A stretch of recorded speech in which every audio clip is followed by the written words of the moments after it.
This is Sean Lee's Corsa VXR. And it's dead. Now is fixing time. So let's get it pushed into the shed, let's get it dismantled and see how bad the damage is. But there is one major problem. The Corsa is here, the workshop is all the way over there. Alright, you ready for this, Sean? I am indeed. Oh, this thing's heavy as There we go. We're making good pace.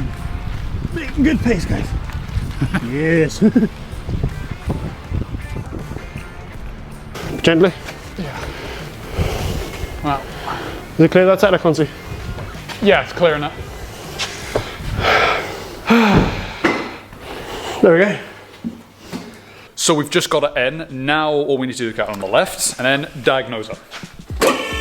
Up we go. Okay. For anyone who knows this car previously, you'll see there's a whole load of, well, oil. See oily fingers? Because he had a massive oil leak. Yeah, this is the engine here. And this is where the issues are. I think first of all, we have to take the sump off. We're gonna have to take the head off. We have to take all that stuff off. But let's lower the car.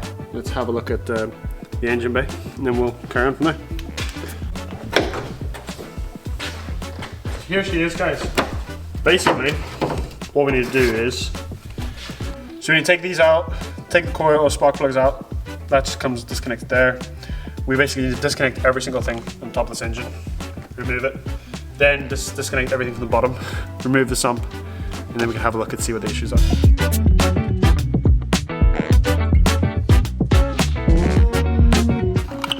Now for this one here, we need to take the head gasket off and the head off. So, okay, so there's that. You can see, if you look down here, you can see spark plugs. See spark plugs down there, guys? There they are. There's one there, down there. So there we go. And on every single hole. And everyone. So I've got all these bolts loose, as you can see. It's loose here. Just give it a bit of a wiggle. Some of those, yeah, might still have a few threads on them. As easy as that. Now we need to get the timing belt taken off. Just comes up, pulls straight out. Yeah, so the timing belt in this car was done about 300 miles ago. That's something you don't hear very often. So for ease sake, what we're gonna do is, right, we need access in here, and we need a decent bit of access. Now obviously this cover here is in the way, which is okay. And you see, the minute I start like dismantling here, we're gonna get more space.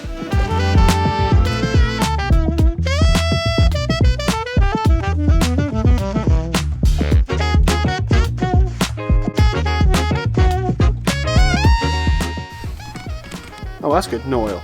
That's good. Very good sign.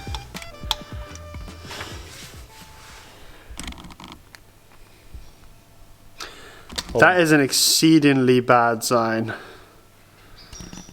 That is a very, very, very, very, very, very bad sign. Oh no, no, no, no. I can't see in there. You want me to get a camera in there? That's not a good sign. Oh dear me. I can see all the pistons except for that one. There may not be a piston in there. Piston, right? Piston's at that level, right? Mm-hmm. Piston's there. Piston's there, which means this piston here should be at that height, right? Okay.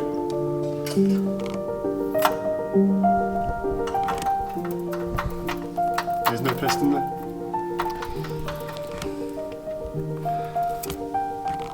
That's the sump. Okay, what we're gonna do, let's lift the car.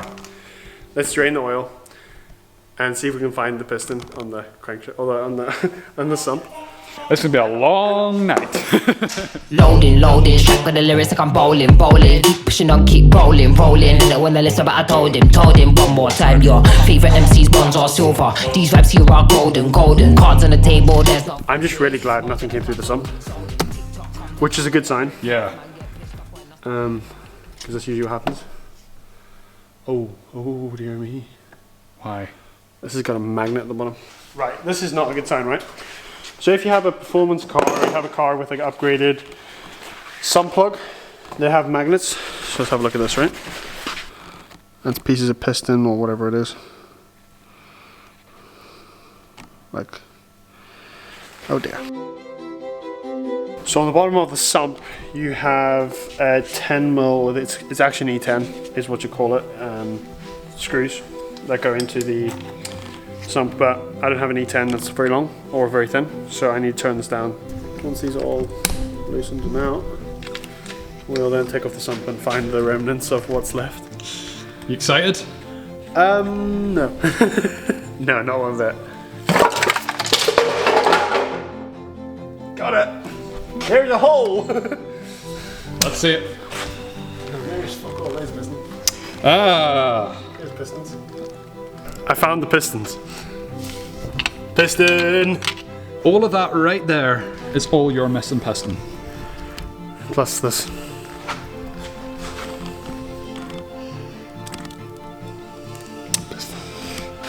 It's not great.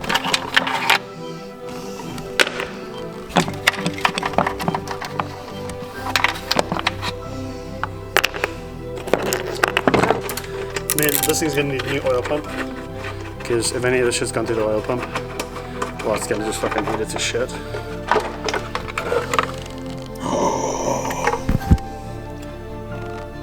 Yeah. That entire engine, look in here. There's other pieces on the side as well. Yep, right there. Hold on. That is a piston. And there's the other part of the piston there, right? That should not be there. Oh, that's really not good. That's stuck in there. Oh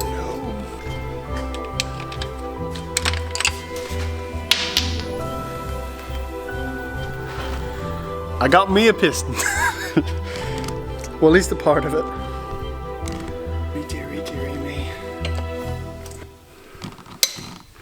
Oh, yep, Is there a hole? there's a hole. No!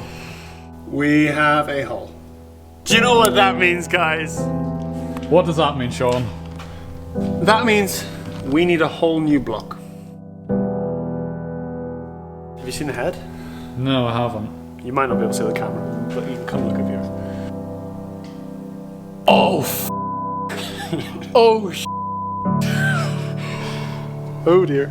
That is a sparkle that came out, so it is kind of destroyed. So just to recap, we have exploded piston. Conrod's there. Conrod's damaged though, so the crankshaft's probably going to be either bent or damaged in some way, as well as there's a hole in the block, and the head has got a bit of damage on it as well.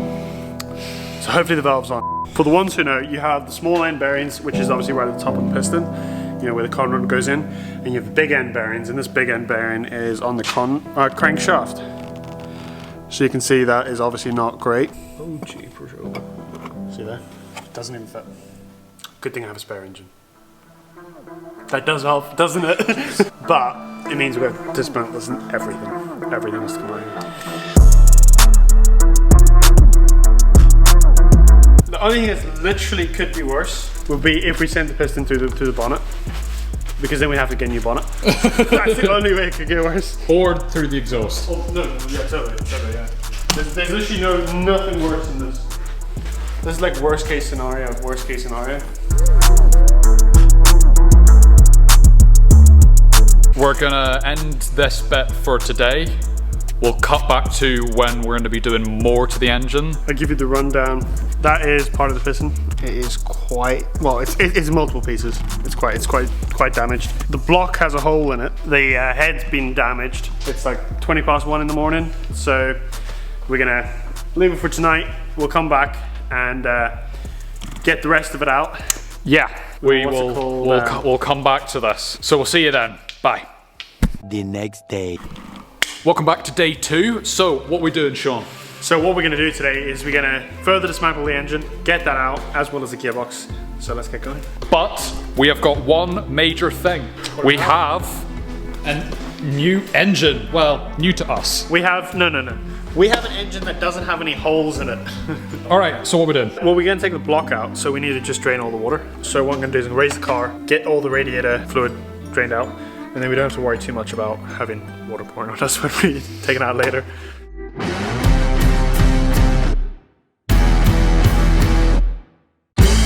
Andrew's calling. No, no one called me on anything. No. No, no one called me.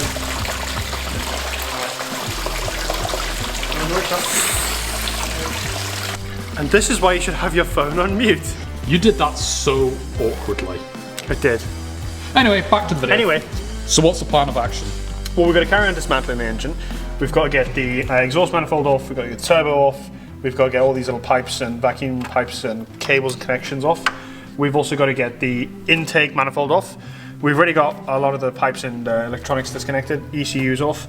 So injectors need to come off, the intake manifold's got to come off, and then once we've got those off, we can loosen the head off, take the camshaft off, cam belt off, sorry, and that should be the head off.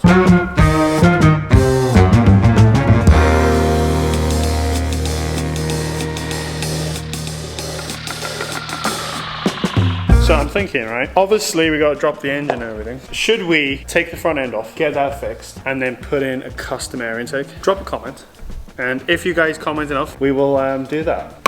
So I have the bolts loose in the manifold, turbo is loose, and this should just jiggle off.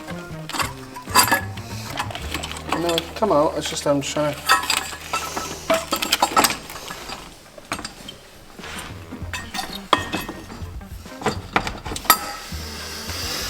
A moment for inner peace. Back to it.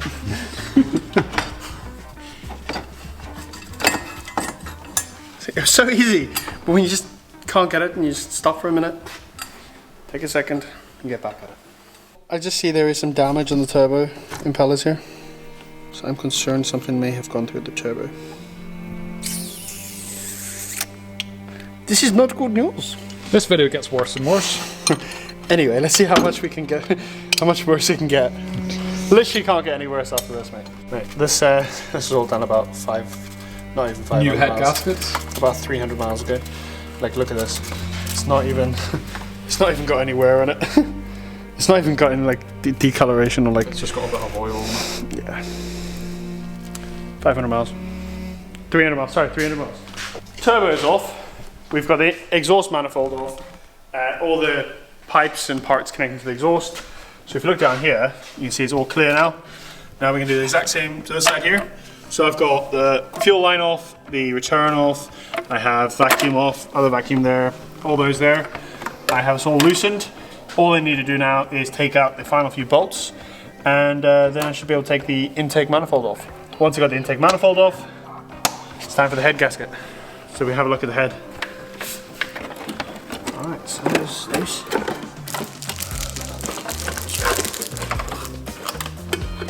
This is the intake manifold. For anyone who doesn't know, injectors, you got your butterfly valve, that's the bit that opens.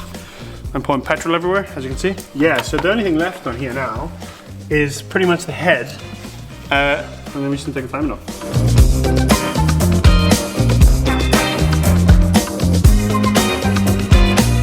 So I'm gonna use some wood, put the sump back on so I can lift it and get that one engine mount off. So you need to get that engine mount off to be able to get to the timing chain. So I need to lift it off, but I need to use the sump as a lifting point. But don't do this, like it's just, if you're professional like me, you can.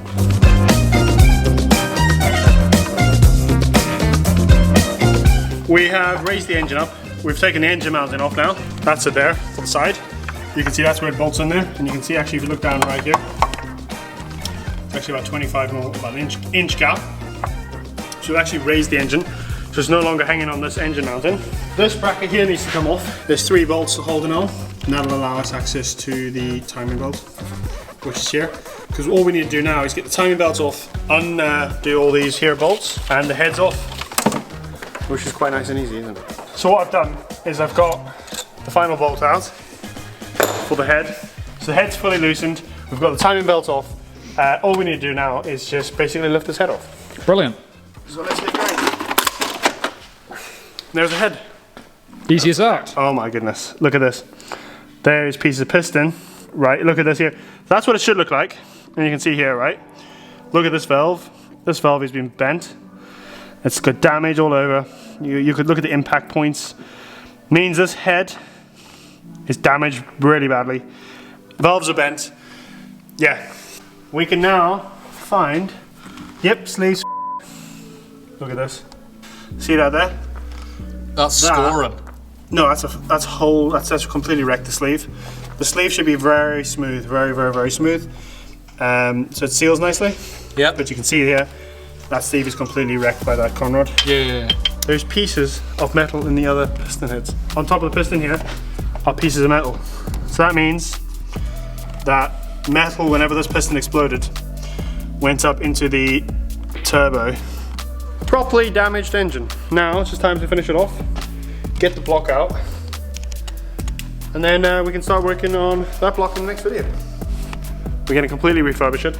We'll clean it up nicely, custom rebuild the engine with all the new parts in it, and then we'll get it back in the car and that's it. Alright, so what we're doing is, we need to, well, what I'm going to do is I'm going to take these pistons and conrods out, and we can have a look at the actual damage on the sleeve, because this is quite considerably damaged.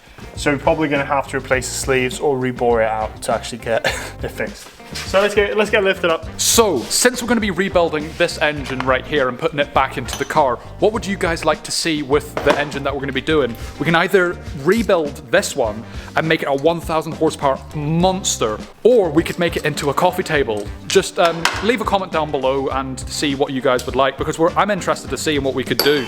So basically what I was doing there was I was re-putting the engine mount on, so when we lift the car, the engine doesn't just slump down and put all the stress on the other engine mount and the gearbox. Now it's time to get the pistons out, conrods out, and we can see actually, because this is an engine we built with more performance, too much performance, but yeah, so we can see what we did.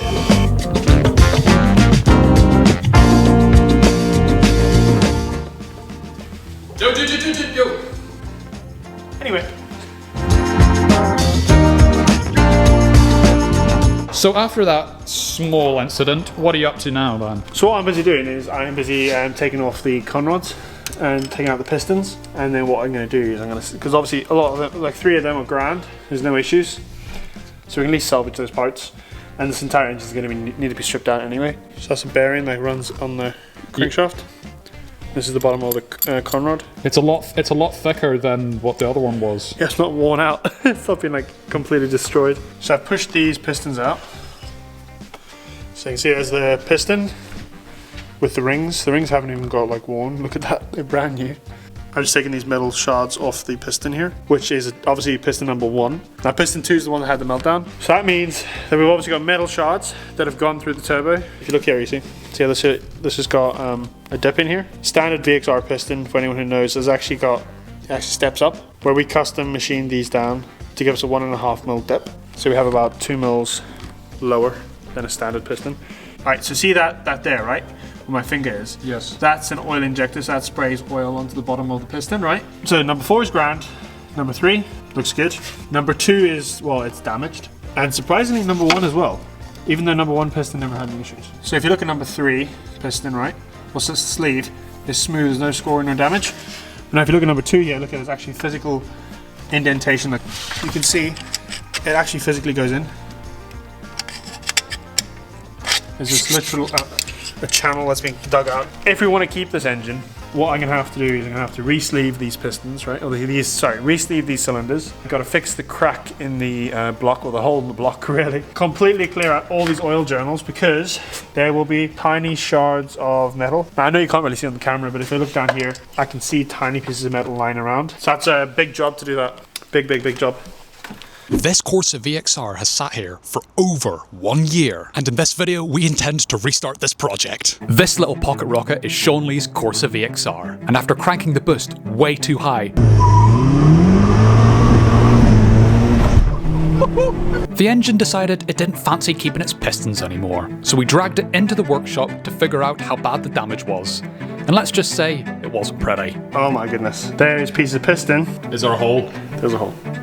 No! Fixing the existing engine was basically impossible, so we did the best next thing and bought a second engine. Sounds like a win, right? Well, not quite, because this one didn't come with a gearbox and was missing a bunch of extra parts. And then, life happened. other projects took over, things got in the way, and the Corsa ended up sitting for 16 months. But today, that finally changes. It's time to finish what we started and get this thing back on the road. But before we get replacing all of the engine back there, we have to explain why this was so difficult.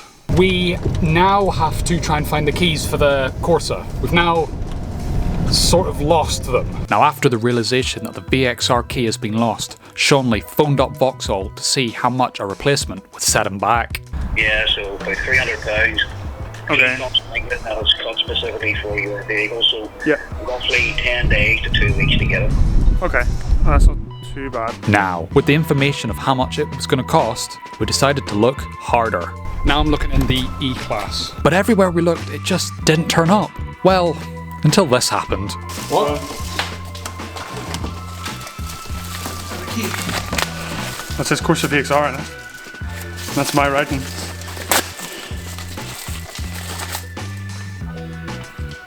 Where's that cut? Okay. With that small win under our belt, I went to check if the steering lock would come off. Okay, no ignition lights. I mean, it's been sitting for a year, but... Yep, steering works. It's just, well, heavy. Well, that's good news. Let's phone Sean. Hello. Key works.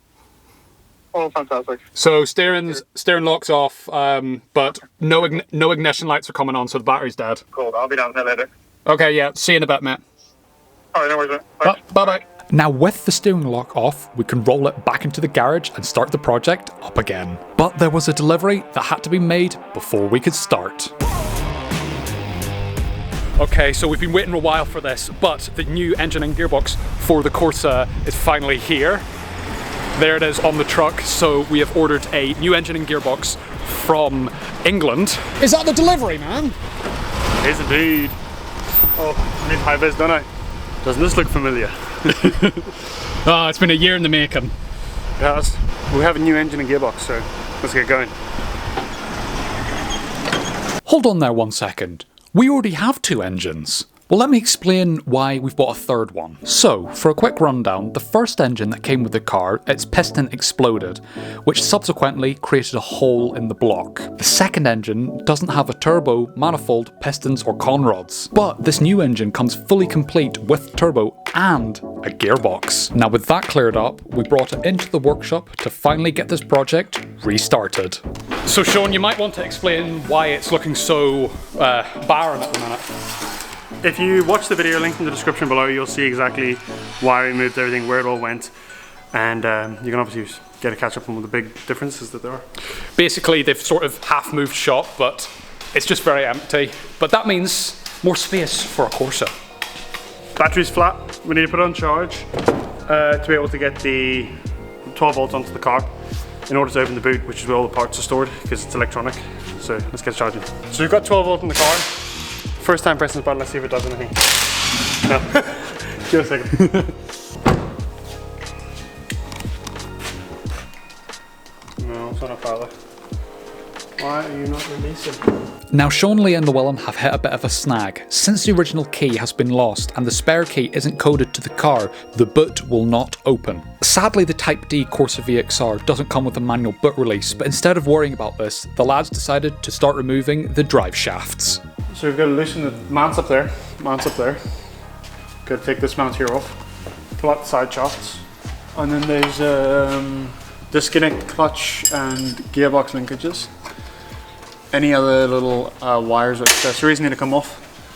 And then if all goes well, we can hopefully just drop the engine off down the bottom.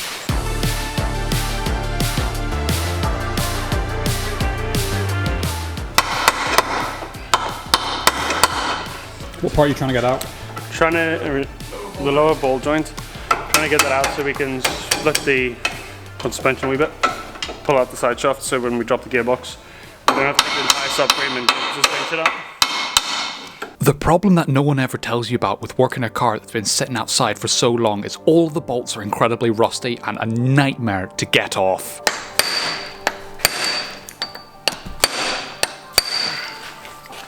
Give it a bit of shock treatment. But with a hope and a prayer and some WD-40, they come off reasonably alright. Well, guess what mileage is? What did you say, about 60? 63. 63, yeah. That's quite low. Yeah. And what's the mileage 2000. what's the mileage for the new engine? I think it's 40,000.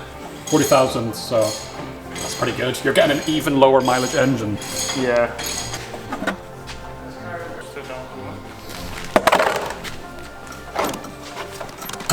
I remember last time I did this, I took a phone call at the same time. Andrew's calling.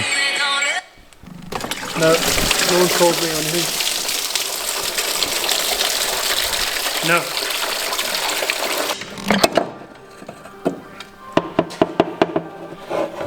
This is some bicep curl weight. After removing the drive shaft, me, Sean and Llewellyn went to eat dinner.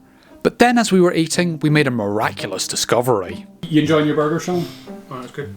Yeah, have you checked the key box? Yeah, no, it's not there. I thought it's in the bag, so you checked as well. I checked those two cupboards. I checked that box, but I haven't checked that bag. No, I'm not even shitting you, bro. I'm not even shitting you. That's the one. So we have got a delivery of some parts. Sean Lee is just collecting them at the minute. Special delivery. It is indeed. We have the new timing belt kit plus water pump, as well as NKG spark plugs. £201.22 for this and this.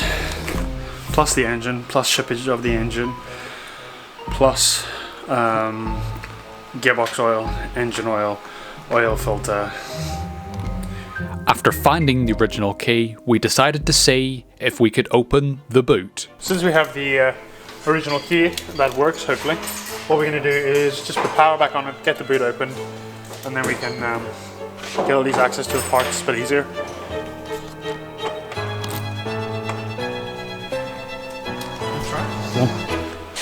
Oh yeah, okay. Yeah!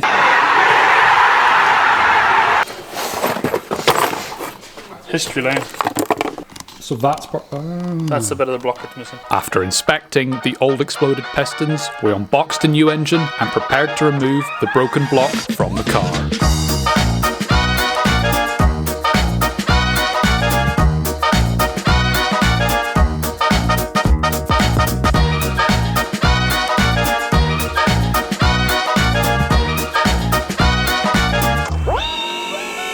Up she goes. So that is Mr. OG Block. It is the one and only. The notorious. Once the old block was removed, we started getting the new engine ready. But we noticed something didn't seem right. There was definitely a piston there before we never had one. No way! What is a piston do? We don't have an engine stand yet. There's... Is that oil? No, it's a spring. What? There's a spring in there. There's a spring. Yeah, look here. Let's see. Yeah. Was that in the cylinder? Yes. Finding anything inside a cylinder chamber is bad news, especially since we can't return this engine. So Llewellyn decided to spin the engine for Sean Lee to see if there was any damage inside.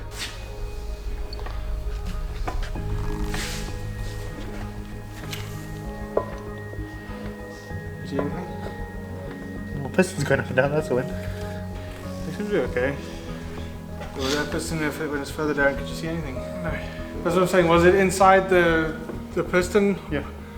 In the chamber, in the cylinder, or is it just inside the sleeve here? Or was it inside when you took the spark plug out? So it's below the spark plug. I assume he maybe took the plugs off. Plugs out, dropped this in there, threw it all set of plugs in or something. And this just came out. Because this one's missing a spring. What do you want to do? I don't know. I reckon we... I'm worried about it. See, compared to the other ones, Where's the Corsa part? see the difference? So that's what it should look something like that. That's what number 4 looks like. Yeah, I see what you're saying. It's not a good sign, so... You know what we might be better off doing? Mark it, pull the head off. No, we might be better off... Let's get an engine stand. Because let's take that out there, we can fix that thread, put that hub back on with the side shaft out, put that back together, roll it out. No, that's what I'm saying. We can roll that out. And then we can get an engine stand and we can build this properly. Because we're going to rebuild a head. It's not going to be a today job in that sense. What do you get when you mix horsepower and a Corsa VXR? You get a catastrophic engine failure. This is Sean Lee's Corsa VXR, once a 300 horsepower beast. Now, a broken down shell in a million pieces. In the last episode, we picked up a new engine and gearbox from a crash damaged VXR, thinking it was our big break. But something didn't sit right. As we stripped it down, the problem started to show. Is that oil? No, it's a spring. Why is there a spring in here? Now we've got 3 engines, one with a hole in its block, another missing half its parts, and the third might be hiding some serious internal damage. What could possibly go wrong? Alright, so what we're going to do while we wait for the part we mentioned in the previous video, which if you haven't watched, do go and check the links in the description below where you can find parts 1 to 4. But basically, just a quick catch up if you have watched them and it's been a while. We have the original engine with gearbox and clutch, flywheel, etc. We have the new engine which we're hoping to put into the car, and we have another spare engine over there. When I bought the car, I was told it had a lightweight flywheel and a performance clutch. I guess this is going to be the moment of truth.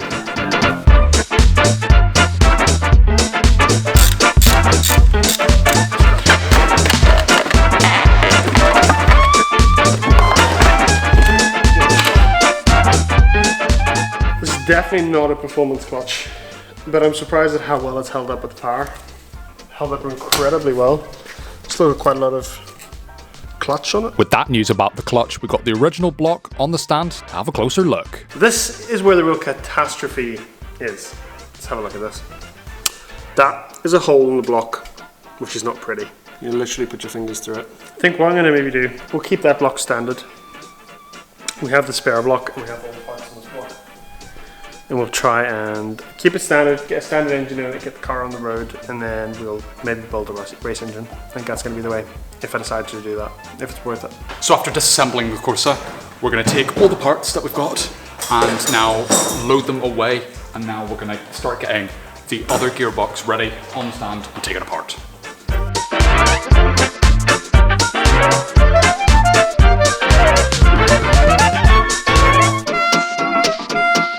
Okay, so subsequently it has been a few more months, which is a real pain. There is still no progress from Vauxhall or Opel, if you're not from the UK, about this part. It's paid for and everything. It's now been at least minimum 7-8 months. So we're going to try and modify this one to get it to work in the hopes that we can do it. And then if we can get our money back. And if it doesn't work, I mean, no loss, it's still broken. So let's get cracking. What I've done is I've purchased some of this vacuum hose. And at first glance, I think I made a mistake. It looks like it's actually a bit small. So this is going to be interesting. After cutting and measuring the pipe, Sean Lee made a discovery that the pipe he bought wouldn't fit. So he went to the other unit, found a box of old pipes, and hope that one of them fits. Plan A, gone. Plan B, we're at it. So what we need to do is we need to actually cut this pipe to the correct length. And the way we're going to do that is by taping this one here back together on its broken parts. It's in 2.5 pieces. So let's get it taped back together into the correct location, and then we will go from there. Once we had built the new pipe and modified it so a spring can fit inside to stop it from losing vacuum, we made a discovery that the part wouldn't fit. Even after shaping, cutting, refitting, it just would not work. So we came up with plan B, to remelt the old broken hose and heat shrink it together. Okay, so this is what we thought was going to work, but because of the pipe is so rigid and it's not really flexible and it's quite a lot thicker, it just doesn't give us that bend we need to be able to get up this awkward angle into the position it needs to go into. So what we've done is we took the broken corrugated pipe, we soldered it back together, then we put adhesive sealer on it, and then we have used glued shrink wrap to seal it again. So that will hopefully solve our issue. So yeah, at least we got this done. So now what we can do is we can actually start getting this assembled and ready to go. After dismantling one of the engines, the following week, Sean's brother Llewellyn timed up the new engine and attempted to do a compression test. However, he couldn't get the engine to swing over. In that moment, he decided it's a better idea to perform the test inside the car. The next weekend, we pushed the car around to finish the final preparations of getting the car ready. So what we're going to be doing is we're going to be replacing me with an engine and gearbox. So let's get going. But for now, goodbye.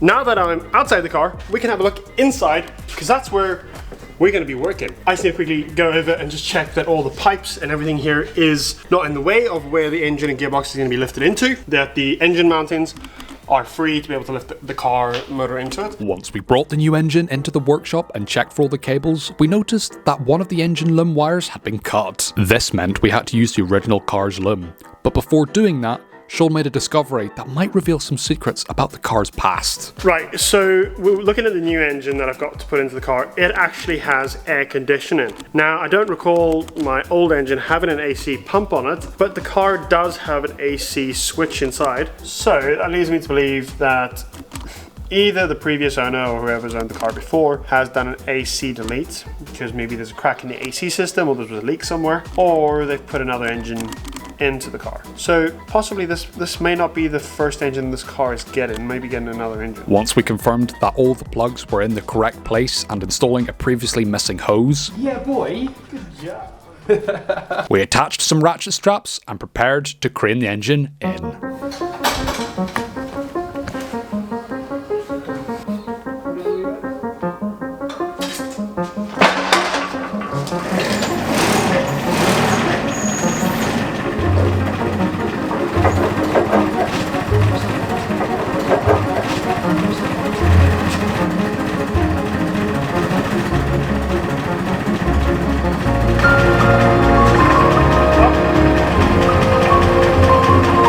So we've got the 3 mounting bolts in. We need to do the engine mount for this side here. Okay, so I found the engine mount and I have just bolted it in, so that engine mount is ready to go. What I have to do now is lift this left-hand side of the engine up the way to be able to allow me to get the bolts in. Then this engine will be hanging in the car, but then it's just a matter of doing the connections, the plumbing, the piping, and it should be running. The engine is in the car, finally. Fist bump, handshake, yes. We done it, guys. After that successful attempt at craning the engine in, we connected the cables and pipes, gave it some oil and water, which went as well as you could have expected. Then it was ready to give the engine a crank. Now this is good and bad news. The good news is the compression and timing is good. The bad news is it's not wanting to fully start. But it was getting late, so we left it for the night and came back the next day. Okay, so I pushed the car in yesterday evening because we have lovely weather here in the UK. I've got the battery on the battery charger. So I think before we give it any goes, let's get it connected and give it one final try before we start digging into what else could possibly be an issue. Now, for some reason, the car just didn't want to fuel itself. But we were able to persuade it into life with a bit of quick start.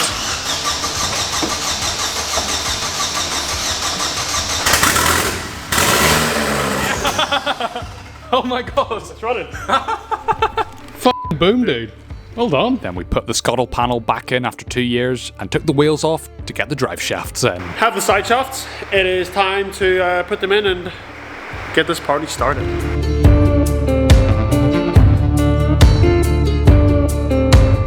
Okay, so at the minute we're putting oil in the gearbox. And then we're going to be bleeding the clutch after. Yes, so and this It should be ready to go. This is a device you need to put oil into the gearbox.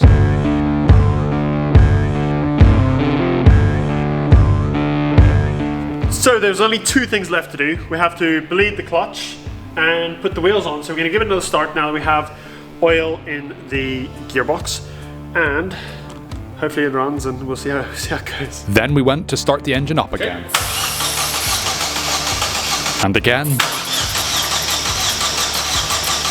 And again. And again. But it wasn't wanting to fire, even with the quick start. But suddenly, it started to speed up.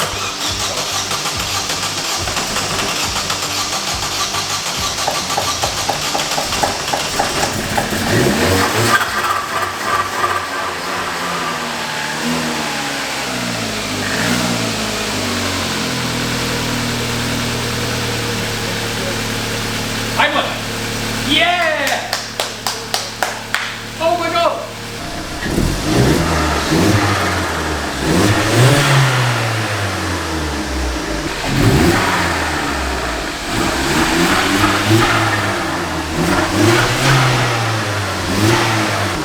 You gotta go brat full throttle off.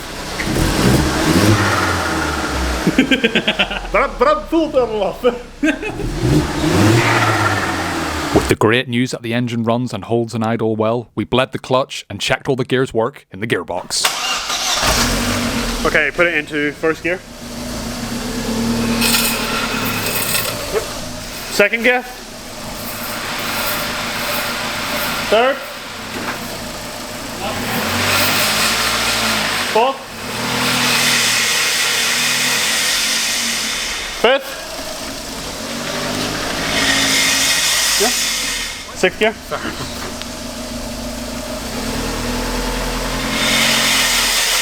Yeah. Reverse. That working? Clutch is working. Clutch is working. Yay! Put the tires on. Get it out. Go for a wee spin. Then finally got the wheels on, then took it out under its own steam out of the workshop. And it didn't start. I know.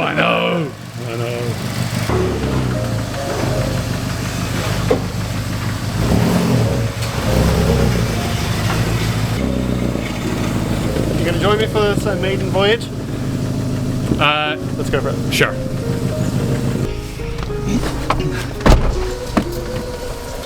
Oh my god!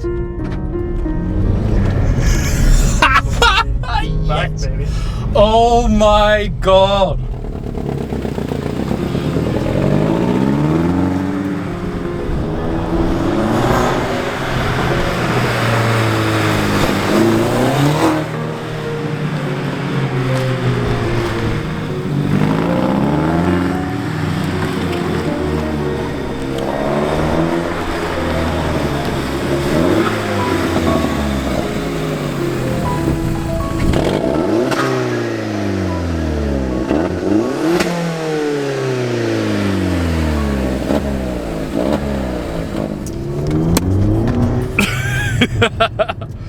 Oh my god. What a way to end this series, guys. Thank you so much for watching. If you haven't already, go watch parts 1 to 4. Honestly, such a success, and me and Sean are so happy. So guys, thank you so much for watching. Make sure you like and subscribe, and I'll see you in the next one. Bye-bye.